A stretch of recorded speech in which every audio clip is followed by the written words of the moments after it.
You mentioned the Magneto costume. That made me think bad hero costumes in movies. Oh, okay. Because Yes. Okay. one of my favorite Batman villains of Okay. all I got time I got is stuff to my say. favorite Batman villain of all time is the Riddler. Oh, I think Jim this is the one. Carrey's green unitard costume, There it I is. hate it so much. Which, yeah, none of those costumes work in that movie. Like, barring Yeah. Batman with the nipples, or I think like Dr. Freeze was the only one that Mr. was Freeze. okay. Yeah, Mr. even Freeze, though yeah. his suit's powered by crystals or diamonds or whatever. Something. As far as looks, Thanks, it looked Joel. all right. I don't know. Yeah, thanks, Joel. Joel Schumacher. Thanks. Oh my goodness, that, and then like Two-Face, like with the whatever costume he was wearing, like the half leopard print, half stripe, whatever it was. Oh, Like yeah. that didn't look good. Like Two-Face in the comics, it's usually it's black and white suit. Whoever tailors that suit, it's either black and white or it's like tweed and like black.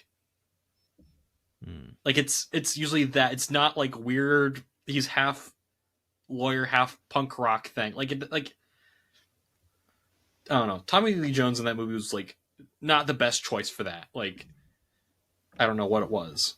Another bad costume is that Daredevil costume from 2003. Like that weird biker leather they decided to use. I don't understand why they used it. The movie one? And made the it look that one? way. Yeah. And the 2003 did like the weird biker leather costume he had. Hey, at least had the D's on it, unlike the new show, which they are afraid to put the D's on the costume for some reason. It's just red costume. Looks pretty good. He just doesn't have his logo of the two D's, which they're afraid of putting on there because they think it's going to look silly. Like, whatever. I don't know. Yeah, there are some not great costumes in movies. Like, famously, there's a failed Justice League pilot that they did in the early 2000s before they did Smallville, and every costume looks horrible. Like they all look like they're wearing foam. Like it. Oh yeah. Like Green Lantern. Like Green Lantern's costume is. It's a combination of Guy Gardner, so he's got this giant goofy jacket.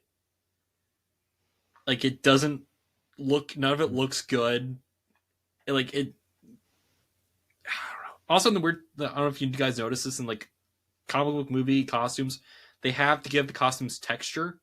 Like either has to be really weird leather, or like little studded diamonds. Like it has to like this weird, like the Raimi movies, like that costume. How good that costume looks, like it had to look textured.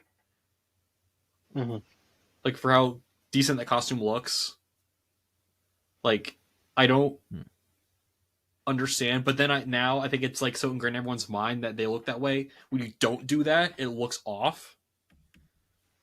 Like on the Flash CW show, when they changed the costume and like it looks off, it looks like a total cartoon because they use biker leather because that's all their budget allowed. Like going from that to like this weird skin tight suit, like it didn't transfer.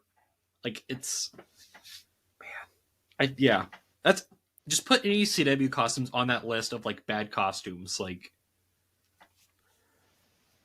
I don't know. I could see some of them were kind of weird, but some of them, because I watched them for quite a while. The CW shows, the whole Arrowverse. I liked Arrow himself, but a lot of that was just a green, like Robin Hood kind of tunic thing. Yeah, it worked. I don't know, the biker leather that you're talking about doesn't bother me as much because I feel like if you go comic book accurate, then it's just a red unitard, and I think that would just look really weird. So I like that they, I don't know. Yeah, I liked it too. Especially, and the explanation they gave it was like, oh, it's a firefighter uniform that we were working on, like an experimental suit that we were working on. Yeah, like it worked. Like it that's right. In that world, it works. what doesn't work in Smallville when they gave the Flash a hoodie. Because when he shows up, they give like this weird. They give him they gave him a hoodie and like sunglasses. Like it doesn't work. Like it looks ugly. Like, and that was every costume. Like even Aquaman, I think he had a hoodie for some reason. Like That's very random. In that show, I was like, someone in the department's like, everyone's got to wear hoodies. Everyone. Like, even Green Arrow has a hoodie, which, you know, if you're Archer, you know, arguably you say the hood would get in your way. But yeah, that one makes a little more sense. But yeah, yeah, it's like, let's we can't do the hat. We can't do that Archer hat. It looks too goofy. The Robin Hood hat. Yeah, it'll look too goofy. Can't do it. I challenge you. Got to modernize to do the yeah. It's okay. In 2000 when they rebooted DC Comics, they Green Arrow's sidekick, he had a backwards baseball cap. That was his hat. Instead of like the Archer hat. Like if I like it legit like my hats essentially had one, like that was it, and everyone's like, no. It's ugly. Like I don't know. It didn't work. I'm trying to think of like other suits. Oh, the Raimi Venom suit. I do not like the Venom suit they did. I don't remember that one. And Spider-Man 3 with Topher, like first one he has like sharp teeth for some reason without the mask on. There's like old footage you can look at. They had an animatronic Venom they were going to use, and it just broke when they were trying to make the first scene.